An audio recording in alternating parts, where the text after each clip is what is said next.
sugar to just plain old spoiling. I mean, it is the job of grandparents to spoil their grandchildren, right? Yeah.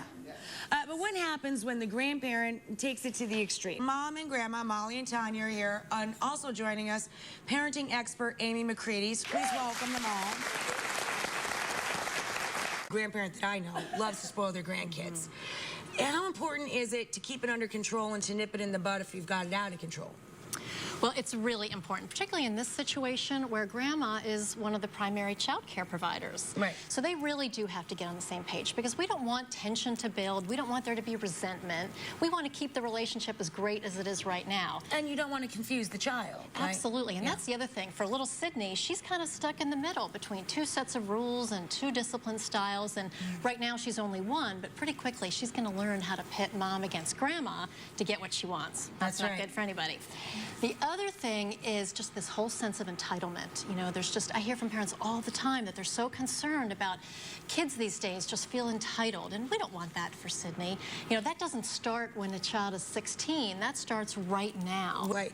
What can Tanya do when she's out in the world and she's just overcome with my grandbaby has to have it? I mean, what are some skills that she can use to kind of calm herself down from the ledge when she's getting ready to ka-ching again? Exactly. Well, it's first just recognizing that, you know, stuff is not love. And what our kids and grandchildren want more than anything is our time and attention. Right. You know, we don't want her to be excited to see you because she thinks you're bringing the greatest, latest new Barbie. We want her to be excited because she gets to spend time play with you. That's right. So I think just owning that and realizing that it's the time and attention with her that is going to be most valuable to her, not the stuff. It's going to give you an assignment if you're willing to take it on. Oh, absolutely. And that is what I'd like you to do. This assignment is going to sound a little obvious at first, but it's not. And it really makes us kind of rethink the way we spend time with kids. Because so often when you're with your kids or your grandchildren, you're with them, but you're not 100% present with them. Right. You're really focused. You're multitasking, thinking about what you're going to make for dinner, what you're going to do at work the next day. You're not fully present. So the assignment that I want to give to you is to start doing mind, body, and soul time with Sydney. And mind, body, and soul time is taking 10 minutes 2 times a day, where you are with her just one-on-one, 100% of your time and attention devoted to whatever she wants to do.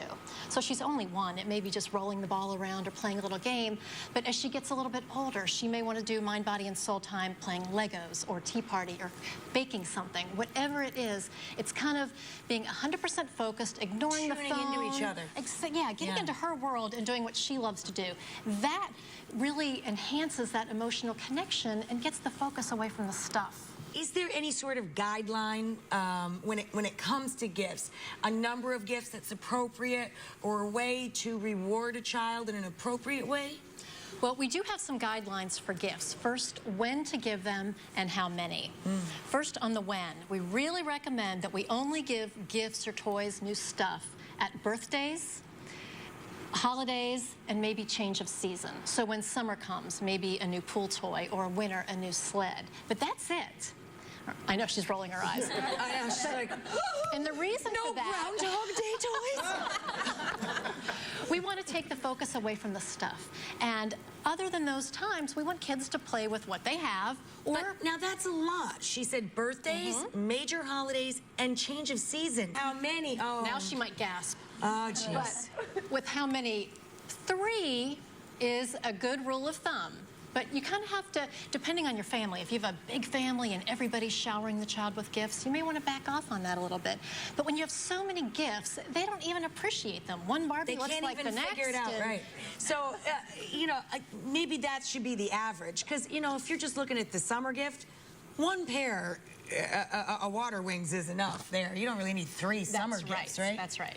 Let's pick on daughter here a bit. Yes. What can we give her to do? She's got to own up to something here, right? She needs some assignments, too. Yeah, we got to give Molly some assignments. So, Molly, your assignments are going to be around communication. So what I'd like you to do is sit down with your mom and agree on 3 to 5 non-negotiables. These are the deal breakers for you.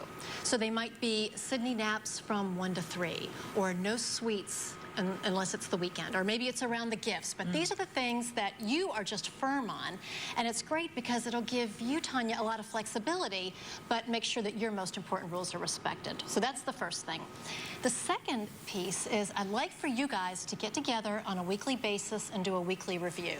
Since you're a team in the child care situation, on Friday, sit down over a cup of coffee and talk about how the week went. Yeah, just have it chatted out. Does that sound reasonable? Oh, absolutely. I'm willing to do it. You're just such a cute family.